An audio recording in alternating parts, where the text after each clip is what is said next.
Bendito y alabado sea el Señor. Le damos gracias a Dios por su presencia, porque tenemos el privilegio de tener un Dios que está tan cercano a cada uno de nosotros y sabemos que cada vez que invocamos su nombre, Él se hace presente. Sea bienvenido cada uno de ustedes a la casa del Señor, los amigos, los hermanos que hoy están en este lugar, bienvenidos a la casa del Señor. Las personas que nos siguen en esta transmisión también les damos la más cordial bienvenida. Pues el día de ayer tuvimos una actividad muy bonita, estuvimos en la gala matrimonial, muchas parejas que participaron de ellos y eso fue una fiesta muy bonita. Y después de la fiesta vino la ordenada y estuvo muy bonita también. Pero es más fácil poner orden después de la fiesta que todo lo que tenemos que hacer antes de la fiesta. Pero qué bueno, el Señor nos permite todas estas cosas. Ayer estuvimos en eso y hoy estamos de nuevo aquí buscando la presencia del Señor. Felicitarles por su ánimo, por su esfuerzo. Sé que de repente uno tiene problemas, dificultades, problemas de salud, hay situaciones que lo están esperando en la casa, en el trabajo, pero que eso no nos detenga de tener una relación con Dios. Libro de Jueces, capítulo 2, versículo 10. Cuando usted lo tenga, puede alabar al Señor con una expresión de gozo, de júbilo. Amén. Una historia triste. Ese es el tema bajo el cual vamos a meditar esta mañana. Y yo le voy a recomendar que en su casa usted lea, en el último sermón recientemente, yo les pedí, lea en su casa el capítulo 23, el capítulo 24 del libro de Josué, pégueles unas leiditas de nuevo y luego se pasa para Jueces y lee el capítulo 1 y el capítulo 2. Ya cuando esté ahí en su casita, solo vamos a leer del 2, el versículo 10. ¿Lo tenemos? Dice la palabra del Señor así: y toda aquella generación fue reunida a sus padres, y se levantó después de ellos otra generación que no conocía a Jehová, ni la obra que Él había hecho por Israel. Pueden tomar sus asientos y que el Señor nos bendiga abundantemente en su palabra.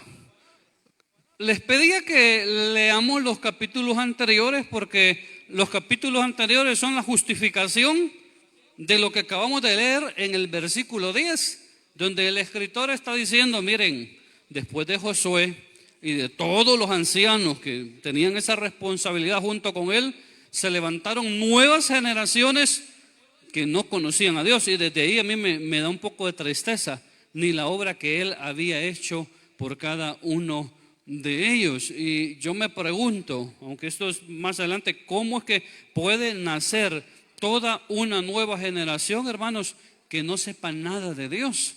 Y esto me hacía pensar el libro de Deuteronomio, capítulo 6, del versículo 4 en adelante.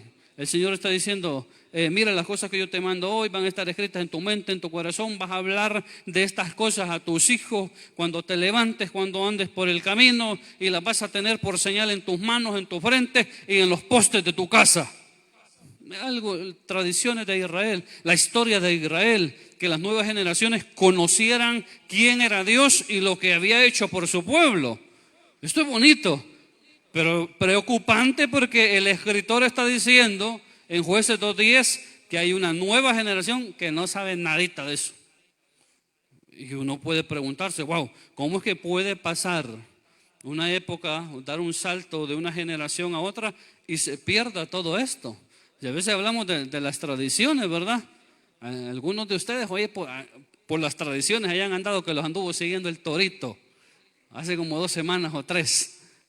Le estoy haciendo una broma, pero esas son tradiciones. Y cuando las cosas ya no pasan, dice la gente, se van perdiendo las tradiciones, dice. Cuando de repente ahí pasan los cipotes, como que no le hablan a nadie en medio de las personas. A mí me enseñaron a decir, con permiso, buenos días, buenas noches, cosas sencillas. Pero cuando estas cosas no pasan, dice uno, vaya, cómo se van perdiendo las tradiciones. Entonces, en el caso de Israel, todo el conocimiento de Dios, la experiencia del pueblo que tenía con Dios, se perdió de una generación a otra. Y por eso el tema, hermanos, es una historia triste. Aunque si usted se lee desde el capítulo 1 del libro de Jueces, no, hombre, el pueblo de Israel, hermanos, arranca con todo. Porque en el capítulo 23 y en el 24 le acaban de decir a Josué, mira, Josué, nosotros, aunque el Señor te lleve, porque era el discurso de despedida de Josué, nosotros vamos a andar en los caminos del Señor. Oiga, el pueblo, qué decidido, qué determinado estaba. No es posible, dijeron ellos, que vayamos a abandonar al Señor. No te preocupes, que después de vos vamos a seguir los pasos del Señor. Lo vamos a respetar, lo vamos a temer, lo vamos a adorar solo a Él, lo vamos a obedecer. Qué bonito. Y exactamente eso es lo que yo encuentro ahí. En el capítulo 1 son bien reverentes. Todas las tribus están consultando al Señor cuál de ellas le va a dar continuidad a esto de la conquista, a esto de adquirir el territorio, aunque yo también les dije en el último sermón, estaba garantizado. El Señor les dijo, lo que todavía no han alcanzado, yo se lo voy a permitir, yo ya se los di. Es una promesa que está asegurada por adelantado, yo ya se los di. Entonces ellos en el capítulo 1 están diciendo, libro de Jueces, Señor, ¿quién de nosotros va a subir primero y va a ir a pelear contra los cananeos para poseer la tierra que tú nos has dado? Y el Señor les dice, va a subir la tribu de Judá. Judá le dice a uno de sus hermanos que suban y están conquistando, están ganando, están obteniendo la victoria.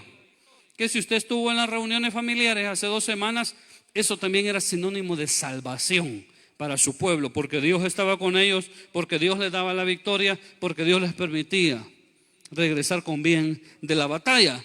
Mira, hasta ahí todo va bonito, hasta ahí todo va bien, pero si usted sigue leyendo a partir del versículo 19 de ese capítulo 1 del libro de los Jueces, comenzamos a ver que las tribus comenzaron a experimentar algunos problemas en este proceso de conquista, al punto de que muchas naciones, lejos de ser destruidas, que el Señor les había dicho, miren, destruyan todo, fueron tributarios, y dice el escritor, y habitaron entre los israelitas hasta hoy. O sea, en el momento que esas cosas fueron escritas hace muchos años, el escritor cuando puso esto dijo, bueno, Israel no pudo vencer, Israel no pudo dominar a estas naciones, sino que habitaron entre ellas hasta hoy. Por eso se escribe de esa manera.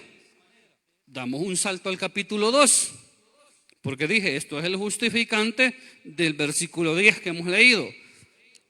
En el capítulo 2, el ángel del Señor, cuando van subiendo de un lugar que se llama Gilgal, se manifiesta a ellos, se manifiesta ante los llorones, porque dice que les habló en boquín, y si usted busca en lo que significa boquín, significa llanto, y otros lo traducen como los llorones, porque se manifestó el Señor, el ángel del Señor a ellos, y les dijo, ¿se recuerdan que yo los saqué de Egipto? Tradiciones de Israel, historia de Israel. ¿Se recuerdan que yo los guardé todo ese camino? ¿Se recuerdan que yo les di la victoria y les prometí que no los iba a abandonar? Les prometí que no los iba a dejar. Les prometí que iba a cumplir todas mis promesas en su vida. Oiga, qué bonito esto. Eso a mí me alegra. Pero, dice él, con tal de que ustedes no hicieran alianzas con otras naciones.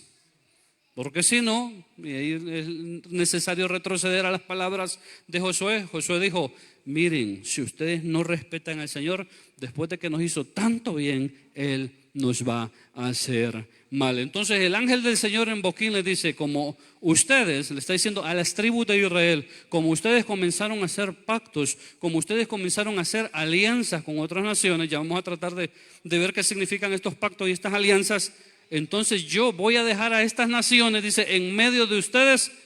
Ahora, ya no es que los israelitas ya no iban a poder, porque aquí hay un juego de palabras.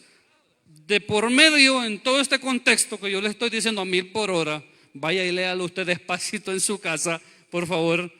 En medio de todo este contexto está la promesa del Señor a Josué y para todo el pueblo. Nadie te podrá hacer frente en todos los días de tu vida. Como estuve con Moisés, estaré contigo. Y esas son palabras de Dios para su pueblo. Pero ahora nos encontramos con que las tribus no pueden hacerle frente a algunas naciones porque tenían carros errados, porque en esa época tenían más tecnología para la guerra que ellos. Es interesante, entonces se encuentran en problemas. Ahora, Dios ha fallado. Dios se equivocó Cuando le dijo a Josué añísimos atrás, nadie te va a poder hacer frente. Fíjese que no. Si usted sigue leyendo, dice que por un momento parece que Israel no pudo, pero dice el mismo escritor, luego Israel se fortaleció. Oiga, ¿quién puede ser eso? El Señor. Luego Israel se fortaleció, o sea, fue más fuerte que las demás naciones. ¿Y sabe lo que hizo Israel cuando fue más fuerte? En lugar de cumplir las palabras, las órdenes del Señor, llegó a la conclusión de que era más fácil, en lugar de exterminar a esos pueblos, dijo, los vamos a hacer tributarios. Y esto tiene sus propias explicaciones que ya las vamos a tratar de dar, y las dejaron en medio de ellos, y eso generó sus propios problemas, al punto de que ahorita que estamos en la historia de que el ángel del Señor se manifiesta en Boquín ante los llorones, porque después dice que todos lloraron. Después de que el Señor les habló, todos lloraron, porque el Señor les dijo, miren, como ustedes insistieron en hacer lo que yo les dije que no hicieran, ¿verdad que hasta uno se enoja como padre? Le dice algo a los hijos y van ellos y hacen completamente lo contrario que uno les dijo.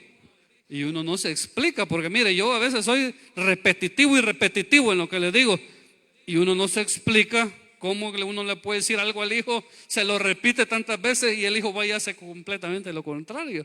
Y el Señor algo así está diciendo, bueno, como ustedes insistieron, les dice a las tribus en hacer lo que yo les dije que no hicieran, estas naciones van a ser, oiga, para ustedes como azotes, hermano, y los azotes serán algo bonito. Bueno, algunos que venimos de hogares donde los padres fueron bien severos, que cabal, el papá lo agarraba a usted, le daba al tipo del Señor Jesucristo 40 latigazos con el cincho, le reventaba la espalda, o con el hacial con el que le daban a las bestias. Eso debe haber sido tremendo, eso debe haber sido duro. Y está diciendo el Señor, miren, yo voy a dejar estas naciones y van a ser para ustedes como azotes. O sea, no va a ser bonito, sino que mientras estas naciones estén entre ustedes, que es sinónimo de pecado, que es sinónimo de ir en contra de la voluntad de Dios, esto va a ser como azotes, dice. O sea, esto les va a doler. Eso es lo que está diciendo. Por eso el pueblo lloró, porque lo que venía hacia adelante no iba a ser bonito, va a ser como azotes. Y los dioses de ellos, yo los mencioné el jueves, los Baales y Astarte, que eran las divinidades más fuertes, también van a ser tropezadero para todos ustedes. Y ahí llegamos al versículo 10. Por eso dije, es la justificante. Y todo el pueblo dice, cuando Josué estuvo vivo, cuando los ancianos le sirvieron al Señor, pero después de ellos vino toda una generación que no conocía al Señor. Y ahora preguntémonos nosotros, hermanos, ¿y de quién es la culpa? Preguntémonos, ¿tiene la culpa el Señor? Preguntemos, ¿quién tiene la culpa de que esto suceda? ¿O quién es el responsable, vamos a decir, de que esto haya sucedido? ¿Es esa generación antigua que era contemporánea a Josué? ¿Tuvieron la culpa ellos o tuvo la culpa esta nueva generación que nació como una generación desinteresada, que no quería nada con el Señor? Y ahí pues están sus propias teorías, sus propias explicaciones de quién es el responsable. Israel, hermanos, se vio deslumbrado por la riqueza del país. ¿Se recuerdan lo que se le decía al patriarca Abraham desde un principio? Te voy a introducir ¿a qué? A una tierra que fluye leche y miel. Oiga, qué bonito eso. O sea, a una tierra próspera. Y sin duda alguna, cuando Israel está a la entrada y mandan los 12 espías y ellos trajeron el fruto de la tierra, dijeron, ciertamente la tierra por donde hemos andado, que dijeron, es tierra que fluye leche y miel. Entonces el pueblo, en esta teoría, mire, se vio deslumbrado por la riqueza del país. Dijeron, hombre, qué bonito, qué tremendo. Es cierto, lo que el Señor nos prometió, lo cumplió. Y también estaban preocupados por adquirir toda la tierra que Dios les había dicho que se las iba a dar. Entonces todo esto, hermanos, fue un proceso en el que el pueblo, en el que toda la gente de guerra se ocupó de conquistar cada vez más territorio, cada vez más territorio. Si usted estuvo leyendo el libro de Josué, que hemos leído este mes y el mes pasado, de repente del capítulo 12 hasta el 18 se mencionan una cantidad de ciudades, de poblados, de aldeas que Israel fue conquistando, y eso llevó mucho tiempo. Eso llevó un proceso de años en el que la gente estaba deslumbrada y dijo, no, aquí tenemos que adquirir toda la tierra que se pueda. Algo parecido a la fiebre del oro, ¿verdad? Vaya usted y lea qué fue eso. Mucha gente vendió todo lo que tenía y se trasladó a algunas ubicaciones específicas en algunos países como Norteamérica por la fiebre del oro. Porque dijeron, no, allá está la riqueza, allá está el bienestar. Y algo así le pasó al pueblo y se ocupó de adquirir mucha tierra, de disfrutar de la riqueza del país. Ahora, cuando ya tienen la tierra y dicen, no hombre, ahora tenemos muchísimo territorio, ahora hay que comenzar a administrar este territorio. Hermano, si uno tiene un lote de 5x5, uno no se preocupa, este volado hasta ni cerco tiene. Ajá, pero si usted no tiene un lote de 5x5, sino que tiene 20 manzanas, ¿verdad que eso ya tiene más trabajo? Ahí ando viendo usted que no se le metan por todos esos cercos por allá, que no le metan los animales, que los dueños de lo ajeno, que una cosa que la otra. Eso le ocupa a usted más tiempo, le ocupa a usted más atención y hay que administrarlo. Ya comienza a pensar usted, bueno, vamos a dar esto por tarea, lo vamos a alquilar. Ya usted está haciendo plata en su mente.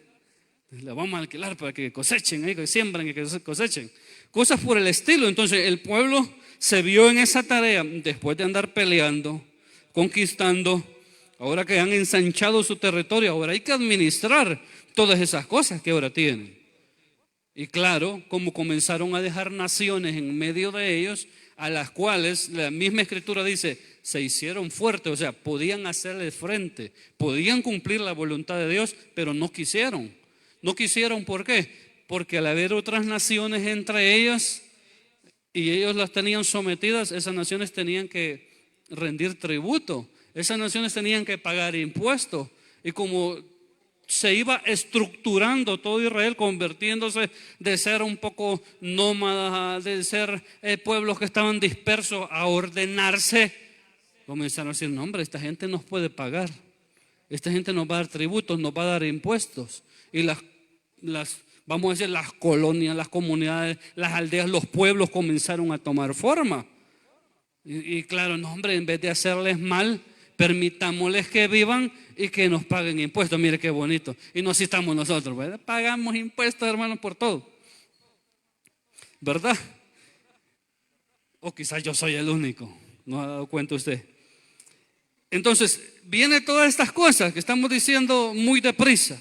Los pueblos no conquistados que pudieron haber sido tratados de una manera, ahora son pueblos tributarios.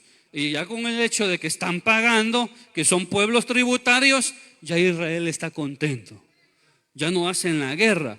Juntamente con estas cosas vienen las alianzas. Y se recuerdan lo que el ángel del Señor les dijo en Boquín, unos versículos más atrás. Ustedes, esas cosas van a ser azotes, esas cosas van a ser problemas para ustedes. Vinieron las alianzas. ¿Qué tipo de alianzas? Dios tenía una alianza con su pueblo. Ustedes van a ser mi pueblo, mi especial tesoro, y yo voy a ser su Dios. Si ustedes me adoran, dice el Señor, yo les voy a dar todo. Oiga qué bonito. Yo los voy a cuidar, yo los voy a proteger y les voy a dar todo. Ahora, hermano, no piense que es que les voy a dar todo, porque como nosotros tenemos el dólar en la mente, todos nos imaginamos una cuenta de $100,000 en el banco. No es eso, es su compañía, su respaldo, su protección, la garantía de que a cada momento, a cada etapa, en cada proceso de la vida, ahí está Él. Yo he prometido estar con ustedes todos los días hasta el fin del mundo. Ahora Él tiene el poder para hacer en el momento que Él quiera, como quiera, con cada uno de nosotros. Está de por medio todas estas cosas. Vienen las alianzas, se rompe la alianza, se comienza a dejar a Dios, que es el que provee todas las cosas, y se comienzan a hacer alianzas con esas naciones que no están interesadas, hermanos, en adorar al Señor, que no están interesadas en servir a Dios, porque tienen sus propios dioses a los cuales les gusta adorar, a los cuales les gusta servir. Vienen las alianzas familiares, nuestros hijos que se casen con tus hijas y viceversa, pero inmerso en estas cosas, el pueblo comienza a mezclarse. Y claro, y hermanos, y no le pasó esto al hombre más lleno de sabiduría sobre toda la tierra, a Salomón. Para mantener la paz con muchas naciones, comenzó a casarse. ¿Cuántas esposas tuvo? 700 esposas. Un hombre tan sabio, no era tan sabio, ¿eh? Y 300 concubinas. Pero lo que quiero decir, las alianzas. Si me caso con la hija del rey allá, con la hija del gobernador, con la hija de... ¿Para qué? Para tener alianzas familiares, alianzas políticas, para garantizar que no hubiera guerra, que no hubiera pleito. Sí, pero ¿qué terminó haciendo el hombre más sabio? Terminó levantando altares a otros dioses para sus esposas, y también él adoró, también él dedicó incienso. Entonces ese era el problema. Al hacer esas alianzas familiares, más temprano que tarde, mucho del pueblo comenzaba a apartar su corazón y su mirada de Dios y a poner su confianza en otros dioses. Vinieron las alianzas económicas, las alianzas políticas para garantizar la paz, una paz que Dios podía darles, pero que ellos la buscaron en otro lugar. Y inmerso en todas estas cosas venía la adoración a otros dioses, algo que completamente Dios repudiaba. Entonces esta es una de las razones por las cuales el pueblo estaba tan ocupado en administrar las cosas que Dios le había dado. Mira, qué tremendo esto, hermano, y no nosotros de repente así estamos.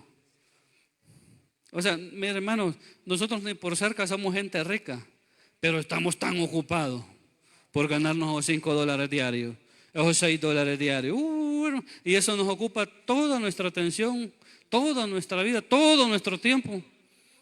Y estamos algo parecido al pueblo de Israel. Y esto nos va desenfocando de nuestra atención hacia Dios. Y esto obviamente, aunque es al final, va repercutiendo hacia quiénes, hacia las nuevas generaciones. Viene repercutiendo hacia las personas que vienen detrás de nosotros. Mire, cada familia estaba enfocada en lo suyo. Hasta cierto punto así es. Cada familia estaba enfocada en lo suyo. Ahora tienen territorio, tienen aldeas, ahora tienen propiedades. El mismo Señor les dijo: miren, no se vayan a olvidar de mí cuando estén en esas casas, en esas haciendas, cuando prueben el fruto de la tierra, que a ustedes no les costó nada, sino que yo se los di.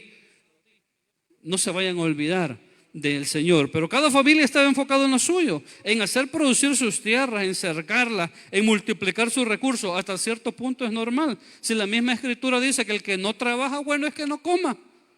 O sea, hasta cierto punto esto es normal, que uno esté ocupado, que en el trabajo, que en el negocio, que en los estudios. Sí, pero vamos a permitir que esto nos robe de tener una relación con Dios. Es ahí donde no podemos permitir que esto suceda. Ahora, yo no le estoy diciendo, hermano, abandone el estudio, el trabajo, deje el negocio. ¿Y de qué va a vivir? Pues, ¿cómo va a comer? Pero tenemos que encontrar un equilibrio entre todas estas cosas. Algo que Israel no pudo hacer, y por eso estamos hablando de ellos ahora. Algo que Israel no pudo hacer, mantener un equilibrio entre todas las cosas que Dios les estaba permitiendo y poder tener una relación con Dios, poder reconocerlo, poder adorarlo. La familia estaba ocupada. Cada jefe de familia muy ocupado. Se perdió lo que yo les dije al principio de este sermón, lo que tantas veces he dicho, la tradición oral. Hablar a las nuevas generaciones de Dios. ¿Por qué cree que muchos hombres de Dios que podemos leer en las Escrituras levantaban algunos altares? Porque eran referencia. Recién había comenzado la época de conquista, después de que había cierta estabilidad. No recuerdo ahorita, hubieron 2 tribus y media que se quedaron al otro lado del Jordán. Media tribu de Manasés, no sé si es Rubén, quiénes. Cuando ellos se regresan, Moisés les dijo: ustedes tienen que ir, pasar el Jordán y apoyar a sus hermanos en la conquista. Después de que lo hayan hecho, hay estabilidad, estas 2 tribus y media se regresan y levantan un altar. Miren, y le van a decir a las 10 tribus y media que habían quedado allá, o a las 9 tribus y media, y venían todos armados a destruir a estos de aquí. ¿Cómo es esto? Dijo que el Señor nos acaba de permitir que conquistemos la tierra prometida, y estos se acaban de ir y ya se olvidaron del Señor y han levantado un altar a otro Dios. Le tienen que explicar las 2 tribus y media, ahí busque ustedes quiénes son, porque se me olvida en este momento. Dicen: no, nosotros no nos estamos apartando del Señor, sino que esto es una señal, esto es una referencia para que cuando nuestros hijos crezcan y digan: mira, ¿y por qué han hecho ese altar? ¿Por qué eso está ahí? Nosotros les vamos a decir que esto nos une como tribu, esto nos une como nación, que Dios nos permitió cursar o cruzar el Jordán y nos ha dado toda esta tierra. Y al final se iba a hablar a los hijos de Dios, se les iba a dar explicaciones de qué es lo que había pasado. Pero tenemos una familia tan ocupada, tan inmersa en lo suyo, que no se habla de Dios, que no hay tiempo para hablar de Dios. Y no nos sucede a nosotros también, hermano. Y no nos sucede que ya en los ratos que nos vemos, porque pues la forma en que dirigimos nuestra vida, a veces casi ni estamos en la casa, ¿eh? Llegamos a comer y nos volvemos a ir. Estamos un par de horas y nos volvemos a ir. Llegamos solo a dormir y nos volvemos a levantar y nos vamos. Algunos de nuestros hijos los dejamos dormidos y los encontramos dormidos otra vez. Y hay gente que ese es el sueño americano, ese es el sueño europeo. Y sacrifican todo. Y yo siempre me pregunto, ¿al final estas cosas valieron la pena?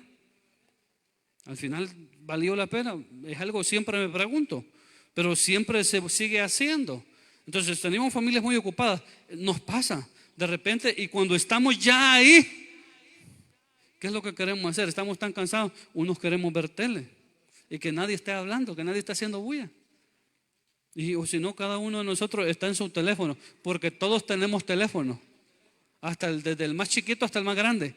¿Cómo le hemos hecho? A saber, pero todos tenemos teléfono y cada quien está en lo suyo, pues. ¿Y qué pasa? Hermanos, no hablamos, no nos comunicamos. Yo no estoy diciendo, hermano, que la tele es del diablo, que la computadora, que el teléfono es diabólico. No, usted decide el uso que le da, pero estamos entretenidos. De eso es lo que estoy hablando. Estamos enfocados en otras cosas. Estamos pensando, mañana tengo que recibir tanta mercadería, voy a despachar, voy a ir, voy a hacer, voy a comprar, voy a pagar. ¿No es lo que dice el libro de Santiago? Pues miren todo lo que dicen, vamos a hacer negocio, dice, vamos a estar en aquella ciudad, en otra, y vamos a vender y vamos a comerciar. Y la vida, dice, es como neblina. En un ratito está y luego desaparece. Nuestro paso en este mundo, hermano, se lo dije yo en un sermón, es como un rayo de luz que aparece y desaparece en el tiempo. Y debemos de aprovecharlo en todo el sentido de la palabra. Entonces, ¿qué es lo que pasa cuando estamos muy ocupados, muy cansados, muy enfocados, cada quien en lo suyo, en la familia? No hablamos de Dios. Es que no queda tiempo para hablar de Dios. Por inercia seguimos asistiendo a la reunión familiar, por inercia asistimos al culto. Pero a veces perdemos el sentido de lo que estas cosas tan básicas significan para nuestra vida y lo que significan para nuestros hijos, y no nos damos la tarea de tratar de explicarles a ellos qué es lo que esto significa. Ellos solo saben que debajo de las 5:30 le comenzamos a decir, fulano, cambiate que vamos para el culto. O si le pusieron queja, ¿verdad? Que hizo algo en el colegio, apúrate que vamos para el culto, y cuando vengamos arrodillado en maicillo me vas a leer 3 capítulos. Yo siempre lo he dicho, hermano, no es la mejor manera de inculcar a tener una relación con Dios. Nuestras Biblias muchas veces, en la manera en que la tengamos, hermano, solo se abren el ratito que estamos aquí. Dios bendiga si usted ya tiene hábitos. Si usted dice, hermano, esas cosas que usted está diciendo no van conmigo, porque nosotros en nuestra casa hablamos de Dios, hacemos una oración junta, hablamos un poquito. Hermano, Dios los bendiga. Sigan por ese camino. Pero vemos otros que nos hemos descuidado de las cosas más sencillas y debemos de rescatarlas. Mire, si algunos de nosotros, hermanos, y tenga cuidado, no le vaya a pasar, ¿verdad? Hace poco regalé 3 Biblias yo, porque estuvieron ahí, no sé, casi 2 años, 3 años, y nadie nunca las pidió. Unas biblitas, hermano, estaban bien desgastadas ya. No voy a decir, hermano, es mi Biblia nueva que acabé de comprar. Es a saber quién la está disfrutando. Póngale nombre, porque usted ni nombre le pone a veces a las cosas. Póngale nombre y en grande, esta Biblia pertenece, póngale en varias páginas, porque la ve por ahí le da pena, ¿va? Al que la anda. Pero quisiéramos, a lo que quiero llegar, quisiéramos muchas veces dejarla ahí donde nos sentamos. ¿Sí o no? Esta hablada mucho pesa. Mire, yo cuando estuve estudiando en la universidad, viví un momento, algunas materias que era obligación andar la computadora, los libros, los cuadernos. Esa volada pesaba, era tedioso.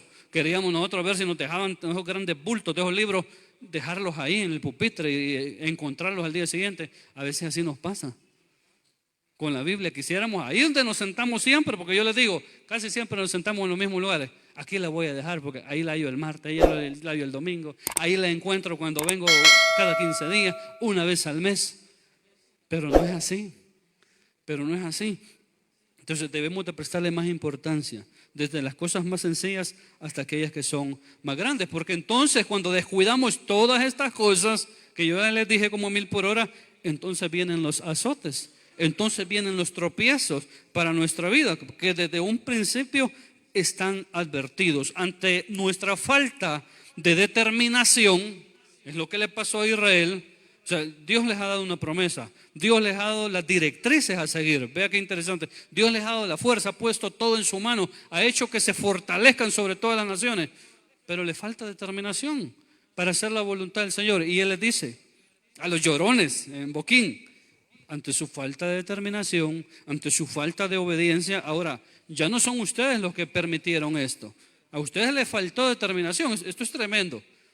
Y esto pasa a algunos estudiantes, porque hay estudiantes, hermanos, que son un fenómeno. Desde el primer día que llegan, ¿y qué está haciendo fulano? Aquí repasando lo que me dijo el maestro. Qué bonito. Aquí leyendo, aquí haciendo la tarea. Usted tiene esos hijos, Dios los bendiga. Pero vemos otros, hermanos, que esos cuadernos solo se abren ahí esas 2 horas, 3 horas y no se vuelven a abrir. Y tenés tarea, fulano, no, dice, no dejaron, dice, no nos dejaron. Y uno le cree, ¿verdad?, a los hipotes. Pero ¿qué pasa? Esos cuadernos nunca se abren, esas lecciones no se repasan y llega el día de la tarea. Un día antes uno quiere hacer la tarea. Un día antes del parcial uno quiere estudiar lo de 3 meses. Ya, así ya no le sale nada a uno, hermano. Y lo mismo pasó. ¿Por qué? Faltó determinación, faltó empeño, faltó aplicarse. Como a Israel le faltaron estas cosas, ahora ya no son ellos. Ahora Dios va a permitir, ante esa falta de determinación, Dios va a permitir que estas cosas sucedan. Y eso es lo tremendo. Y eso es lo triste, eso es lo doloroso. O sea, llega un momento como uno no hace nada, uno no hace lo que Dios le ha pedido que haga. Entonces dice Dios, bueno, entonces yo voy a permitir que estas cosas te sucedan. Y en el caso de ellos, yo les digo, van a venir los azotes, van a venir los tropiezos. Pero si uno es diligente, pues no. Mira, el estudiante que es diligente, ese cuando llega el día de la tarea, cuando llega el día del examen, del parcial, ese contento está, feliz está. Dice, qué fácil estaba. Y uno hasta para poner el nombre de uno está tatarateando porque ni se acuerda si lleva acento o no lleva acento. Pero el que se ha aplicado, ese está feliz, ese está contento. Entonces Dios deja que las cosas sucedan. Debemos, hermanos, estamos finalizando, dejar de contemplar y dejar de coquetear con todo aquello que nos aleja del Señor. O sea, ahí determinación. ¿Qué es? Hermano, usted lo sabe.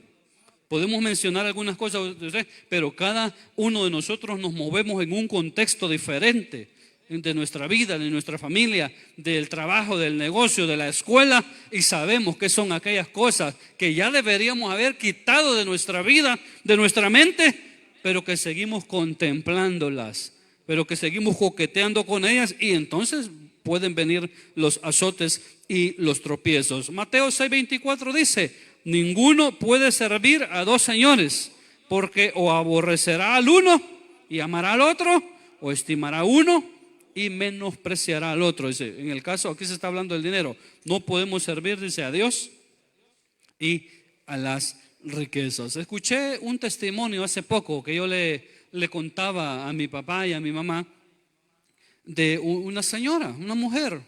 Ella estaba agradeciendo a Dios por lo que Dios había hecho en su vida.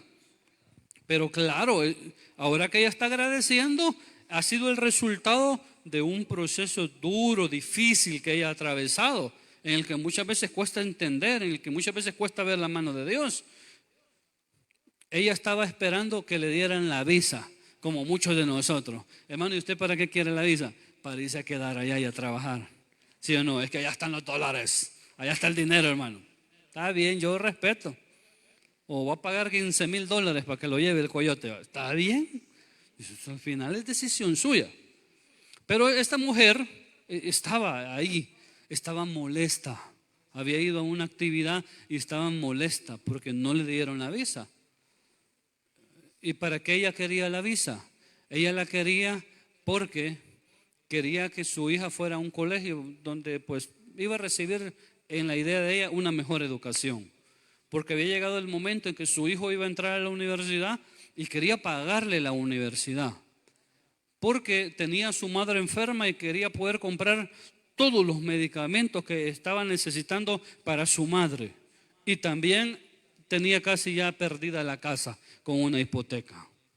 Entonces, claro, el contexto que esta mujer estaba viviendo es difícil. Y ahora se encuentra con que allá el cónsul le dice, no, su visa ha sido rechazada. Y claro, esta mujer está enojada. ¿Por qué? Porque su salida estaba en esa visa. O sea, por eso dije hace un momento, ¿será que estas cosas valen la pena? Mucha gente lo sigue haciendo. Vuelan en pedazos, desintegran sus familias por obtener lo que supuestamente creemos que es un bien. Dicen, no, para darle un mejor futuro a nuestros hijos, para que ellos vivan mejor, para que ellos estén mejor. ¿Será que al final de verdad eso valió la pena? En muchos casos pasa y la historia, como yo les digo, termina y vivieron felices para siempre. Dios ha sido misericordioso, pero muchas veces esa historia termina mal. Entonces esta mujer, ya les dije, quería ver todas esas cosas y no pudo. Ahora, ella tuvo que atravesar un proceso, el testimonio era muy corto, muy rápido, pero ¿sabe qué estaba haciendo? Aquí sigue. Eso fue en el 2019, sigue aquí. Cuando digo aquí, no es aquí en la iglesia, se sigue aquí en El Salvador. Y ahora ella estaba testificando y dice, el colegio donde yo quería que mi hija fuera, ahí está.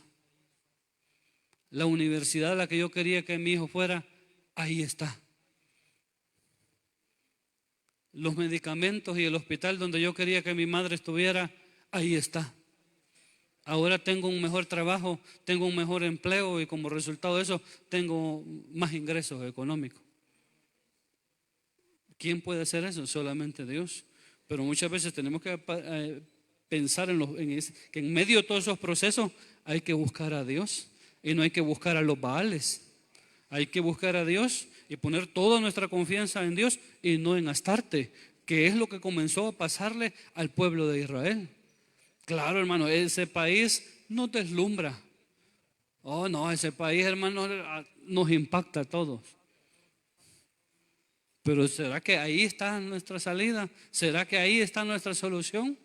¿No dice la Escritura, alzaré mis ojos a los montes? ¿De dónde vendrá mi socorro? ¿Mi socorro viene de Estados Unidos? No, mi socorro viene de Jehová que hizo los cielos y la tierra. Ven, no dará tu pie al resbaladero, ni se dormirá, dice, el que te guarda. Pero claro, para que esas cosas se hagan efectivas en nuestra vida, debe de haber determinación en cada uno de nosotros. Que en cada etapa de nuestras vidas, nuestra mirada, nuestro corazón esté inclinado solamente hacia Dios. Entonces a esta mujer le costó entender ese proceso, pero lo entendió. Y Dios le dio aquí todo lo que ella andaba buscando allá lejos. Hay cosas que deben ser cortadas de raíz, algo que Israel no pudo hacer. Los Baales, Astarte debían de ser exterminados de los lugares de donde estaban. ¿Qué puede ser eso? Ese Baal, ese Astarte, una amistad que tenemos. Yo no digo, y de aquí en la iglesia no se fomenta, hermano, que si usted es cristiano, rompa con todas las amistades que tienes afuera. No fomentamos eso. Claro, hay lugares donde sí se fomenta y la gente cae en el error que no le habla ni a sus familiares que son inconversos. Dice, desde que se hizo cristiano no nos habla. Dicen los primos, los tíos, los hermanos. No es eso. Ni que usted corte con su familia, con sus amigos. No, pero que sepa escogerlos. Que sepa escoger a sus amistades. Que haya determinación en usted. Y que ellos no lo influencien a usted. ¿Y cómo uno lo puede notar? Mire que uno tiene amigos que uno ya se parece a ellos en la forma que uno habla, en la forma que uno se comporta, en la forma que uno se viste y por ahí.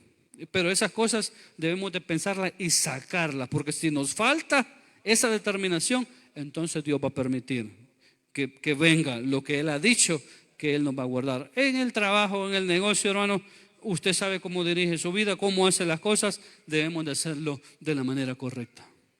Hay cosas con las que debemos de cortar. Hay cosas que no debemos de hacer. Hay lugares que no debemos de frecuentar simplemente para evitar meternos en problemas. Esa señora, ese señor que hay, anda detrás de usted, mire, claro, dígale, yo estoy casado, dígale, yo estoy casada, no me interesas.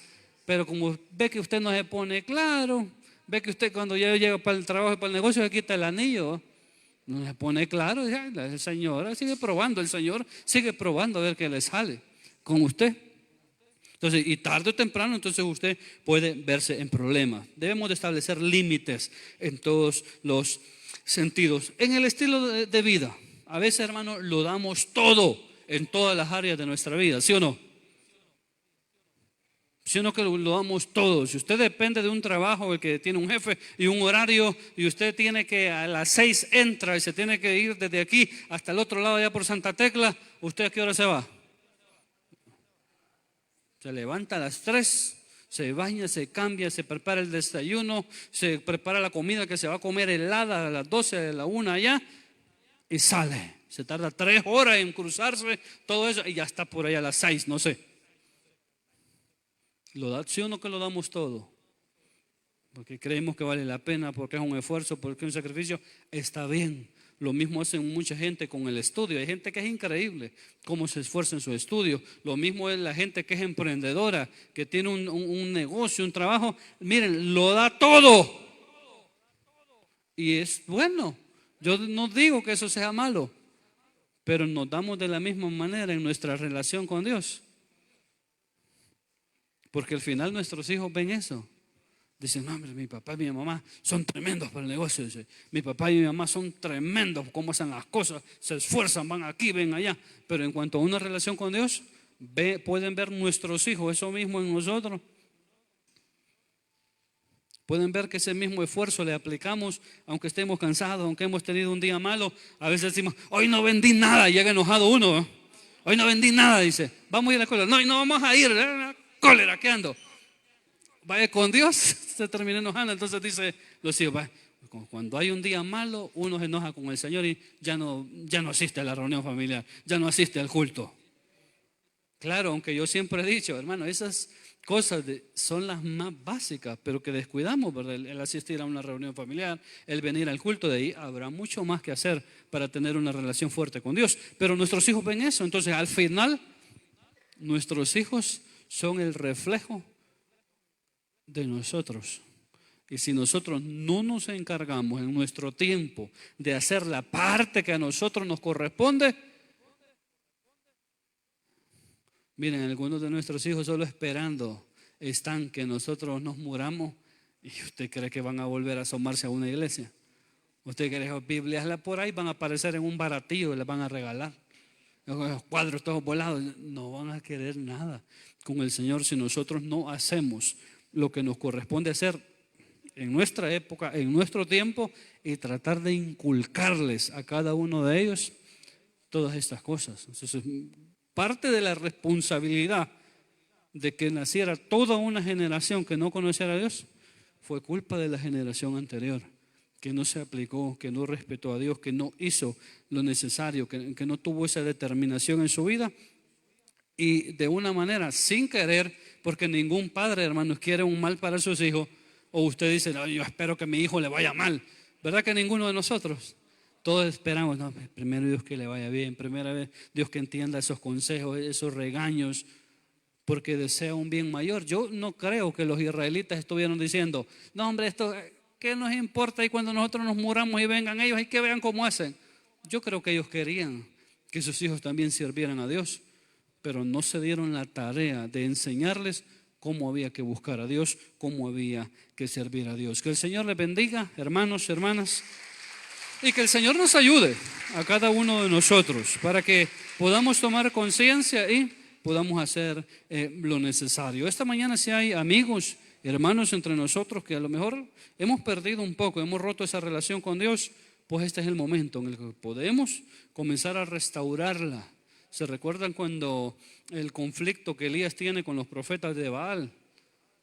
¿Qué dice la Escritura? Que de repente Elías comenzó a levantar el altar de Dios que estaba caído. Entonces ese es el principio, comenzar, hermanos, a restaurar esa relación con Dios. El primer paso es reconocer que nos hemos equivocado, que le hemos fallado. Y la Escritura bien dice, un corazón contrito y humillado Dios no lo desprecia. Si hay alguien que quiera reconciliarse, si hay alguien que quiere rendir su corazón al Señor, este es el momento. Póngase en pie, pase al altar, vamos a orar por usted. Si no lo hay, hermanos, vamos ya a los anuncios.